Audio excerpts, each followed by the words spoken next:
करीब करीब 15 दिन पहले ये रोज़ प्लांट मैंने ख़रीदा था नर्सरी से और फिर 1 हफ़्ते के बाद मैंने इसको रिपोर्ट किया हुआ था। ये टोटल रेड मिट्टी में लगा हुआ था। मैंने पूरी मिट्टी रिमूव की थी, लेकिन इसमें इतने कीड़े थे और इतना फंगस था और साथ में इसकी टहनी पर कुछ डायबैक भी था, काली हो रही थी उसकी टहनी।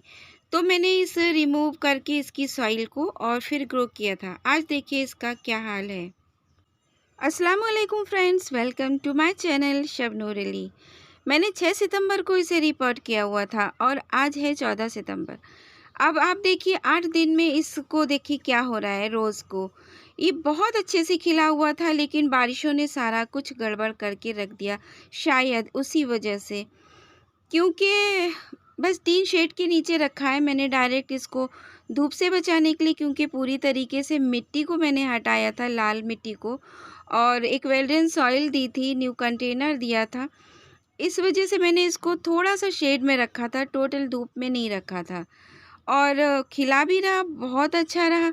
पर जैसे-जैसे 2-3 दिन से बारिशें होती रहीं, मॉइस्चर बना रहा, नमी बनी रही हवा में और फिर इसकी मिट्टी भी सूखने में नहीं आ रही थी। तो बस कुछ मुझे लग रहा है कि ये गड़बड़ जा रहा है। तो अब जा रहा है, क्या करें? ऐसा काफ़ी लोगों के साथ होता होगा, नर्सरी प्लांट्स के साथ अक्सर करके ऐसा होता है। और फिर रेड सॉइल पूरी तरीके से रिमूव कर देने के बाद प्लांट शॉक में तो जाता ही जाता है। ऐसे मैंने बहुत सारे प्लांट्स को मरते से बचाया है, शॉक में जाने से बचाया है। तो कुछ ट्रीटमेंट किया है, वही मैं इस पर अप्लाई कर रही हूँ। तो मैंने इसके फ्लावर को कट करके हटा दिया है। करीब 3-4 इंचेस तक का मैंने इसको कट कर दिया हुआ है। जहाँ से थोड़ी टहनी थिक थी, वहाँ से हटा दिया। अब क्या होगा कि फ्लावर हट जाने से इसकी स्टेम सर्वाइव करने में पूरी एनर्जी लेगी और जहाँ से कट किया है वहाँ से फंगस ना असर करे। तो मैं इस पर हल्दी को लगा रही हूँ, ताकि ये यहाँ से डायबैक होना ना चालू हो जाए। हल्दी में बहुत ज़्यादा ऐसे तत्व होते हैं, यानी एंटीसेप्टिक होती है, जो ज़ख्मों पर इलाज का काम करती है, ज़ख्मों को भरने का काम करती है। तो इसके भी ये ज़ख्म ही हैं जब हम इसको कट करते हैं।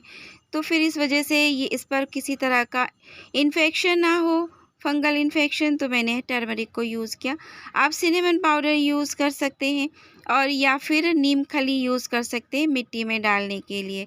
मैंने मिट्टी में भी करीब 2 चुटकी के इसमें मिला दिया है और पानी में घोलकर हम इसलिए नहीं डाल रहे हैं क्योंकि मिट्टी ऑलरेडी गीली है। और इसके सारे पत्तों को भी रिमूव कर देते हैं।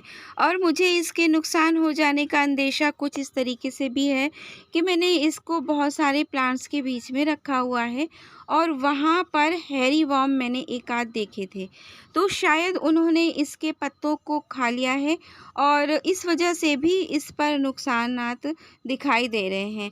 खैर, जो भी है, अब मैं इसको बचाने की कोशिश करती हूँ। कोशिश करना हमारा काम, बाकी अल्लाह के हाथ है। तो बस फिर मैं इसमें इस तरीके का ट्रीटमेंट दे रही हूँ।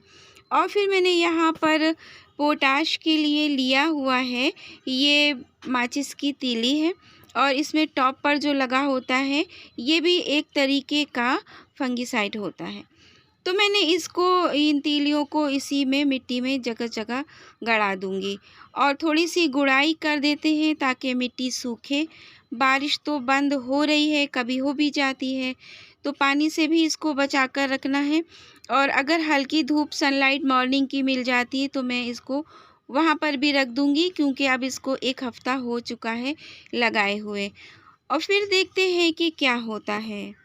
और साथ में ड्रेनेज होल भी इसके चेक कर लेती हूँ बॉटम से, अगर एक आध होंगे तो मैं और बना दूँगी और फिर इसके बाद इसको थोड़े दिन रखूँगी, देखूँगी कि क्या होता है। और फ्रेंड्स, अगर आपके साथ भी ऐसा हो रहा है तो इस तरीके का ट्रीटमेंट आप दीजिए। और एक चीज़ मैं आपको बताना चाहूँगी कि जब भी आप प्लांट्स को ख़रीदें तो मिट्टी को ज़रूर चेक कर लें। लाल मिट्टी कितना भी थोड़ा बहुत फ़ायदा तो करती होगी, तो लोग उसमें लगा देते हैं, लेकिन ज़्यादातर नुकसान ही कर जाती है, क्योंकि आपके पास ढेर सारे प्लांट होते हैं और उनको एक-एक को देखना भी थोड़ा-सा मुश्किल होता है, इतना टाइम दे पाना। तो फिर मिट्टी आप ज़्यादातर यही देखिए जो हमारे एरिया में चलती हो। फिर मिलते हैं नेक्स्ट वीडियो में इसकी अपडेट के साथ। तब तक के लिए अल्लाह हाफ़िज़।